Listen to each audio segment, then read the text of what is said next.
I just wanted to share an article I came across that I found really interesting.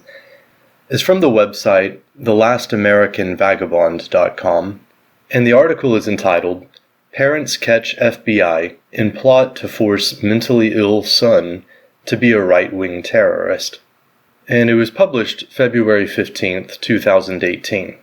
It begins, "The parents of a severely mentally disabled man are speaking out on how the FBI groomed him as a right-wing terrorist, knowing he's a paranoid schizophrenic. It's become a near-weekly occurrence.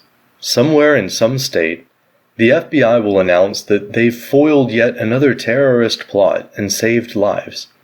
However, as the data shows, the majority of these cases involve psychologically diminished patsies who have been entirely groomed, armed, and entrapped by FBI agents. Simply put, the FBI manufactures terror threats and then takes credit for stopping them. While many of these cases have garnered attention and been exposed in the alternative media, a recent case out of Oklahoma sets a new low for FBI and exposes how insidious these plots can be. Through the hundreds of foiled terror plots the FBI has busted over the years, many of them have been focused on people of Middle Eastern descent or people associated with ISIS or Al-Qaeda. This time, in the case of Jerry Drake Varnell, the 23-year-old diagnosed schizophrenic accused of attempting to bomb a bank, the FBI fomented terror from a right-wing dialogue. In a June meeting with the agent, according to FBI documents, Varnell described himself as a believer in 3%er ideology, a right-wing group claiming to be committed to standing against and exposing corruption and injustice.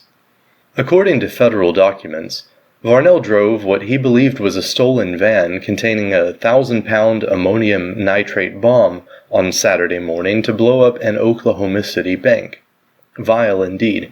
However, if we backtrack just a bit, to when the FBI began grooming their would-be right-wing militia terrorist, the vileness comes directly from the government. The FBI knew he was schizophrenic, Varnell's parents declared on Wednesday in an open letter bravely published by News OK. Underneath his condition, he is a sweet-hearted person, and we are extremely shocked that this event has happened. However, what truly has us flabbergasted is the fact that the FBI knew he was schizophrenic. The state of Oklahoma found him mentally incompetent, and we, his parents, have legal guardianship over him by the court. These documents are sealed from the public, which is why no news media outlet has been able to obtain them. The FBI clearly knew that he was schizophrenic, because they have gathered every ounce of information on him. Yet they knowingly continued to groom him, despite the clear immoral implications. When they began grooming him, according to the family, the FBI knew that Varnell was declared mentally unfit to live by himself, and that he was a paranoid schizophrenic. Without their criminal informant and the FBI tactics playing mind games with this vulnerable man, the idea of him committing an act of terror would have likely never materialized. What the public should be looking at is the fact that the FBI gave our son the means to make this happen. He has no job, no money, no vehicle, and no driver's license, due to the fact that he is schizophrenic, and we, his parents, do everything we can possibly do to keep him safe and functional. He has suffered through countless, serious full-blown schizophrenic delusional episodes, and he has been put in numerous mental hospitals since he was 16 years old. The FBI came and picked him up from our home. They gave him a vehicle, gave him a fake bomb, and every means to make this happen, none of which he had access to on his own. The parents noted that during the setup, they suspected something was going on, and Jerry's father told the informant to stay away from his son. However, according to the parents, the informant continued to sneak onto our residence. The FBI paid him to continue this operation, and I believe they have cleared his criminal record.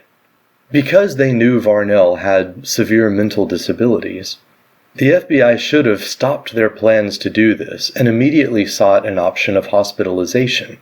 However, they pressed on.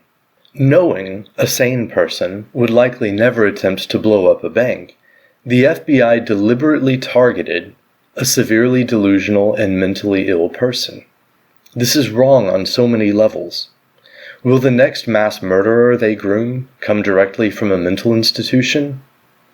The FBI should have filed conspiracy on our son and had him committed to a mental institution. They should not have aided and abetted a paranoid schizophrenic to commit this act.